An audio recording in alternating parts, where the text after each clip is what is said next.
হাতে নখ রাখলে নাকি অজু হয় না, কথাটা কি সঠিক? অনেকেই নখ বড় রাখেন, বিশেষ করে মেয়েরা অনেক বড় বড় নখ রাখেন। বড় বড় নখ তো আল্লাহ তাআলা যে সমস্ত পশু পাখিকে, যে সমস্ত প্রাণীকে নখ কাটার সুযোগ দেন নাই, তাদের নেল কাটার নাই, কাটতে পারে না, সেই ব্যবস্থাপনা নাই, তাদের হাত পা নখ বড় থাকে। আল্লাহ মানুষকে মর্যাদা দিয়েছেন, অন্য প্রাণীর চাইতে তার কিছু বিশেষ স্বাতন্ত্র্য আছে, সেই স্বাতন্ত্র্য বজায় রাখার চেষ্টা করবে।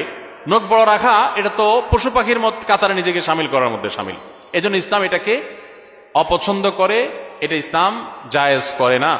এবং যে সমস্ত বিষয়গুলো মিন সুনানিল ফিতরা, মানুষের প্রকৃতিগত সুন্নাহ, সৃষ্টিগত সুন্নাহ, সেরকম সুন্নাহগুলোর ভিতরে একটা হলো এই নখ কাটা, নখ ছোট করা। এই জন্য নখ ছোট করতে হবে, নখ বড় রাখা যাবে না।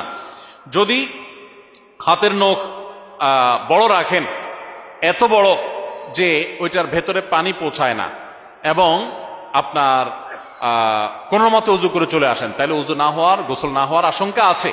কিন্তু নখ বড় রাখলেই যে উজু হয় না, ব্যাপারটা এরকম না। নখ বড় আছে সেটা মাথায় রেখে আপনি পানি যেত নখের নিচে একেবারে ভেতর অংশ তো আর পানি যাবে না, যতটুকু নর্মালি যাওয়ার কথা ততটুকু যদি পানি যেন যায়, আপনি সতর্ক থাকেন, তাহলে উজু হয়ে যাবে, গোসলও হয়ে যাবে। তবে এরকম নখ রাখাটা ইসলামী শরিয়ার দৃষ্টিকোণ থেকে অনুচিত কাজ, অনুত্তম কাজ।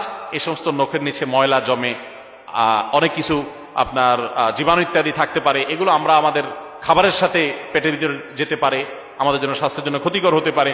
ইসলামের চাইতে বড় স্মার্টনেস আর কিচ্ছুতে নাই। এই বড় বড় নখ রাখলে আমরা মনে করি খুব বেশি আধুনিক, খুব স্মার্ট, খুব ইউ টাইপের, সবচেয়ে নোংরা, সবচেয়ে খবিশ মার্কা মানুষ। এটা খবিশ মার্কা মানুষ না হলে এই নখের নিচে সে কিভাবে পরিষ্কার করে? এখানে তো ব্রাশ করারও সুযোগ নেই, তাহলে এই ময়লা সহকারে সে খাবার দাবার গ্রহণ করে, কোনো পরিচ্ছন্ন মানুষের কাজ হতে পারে না।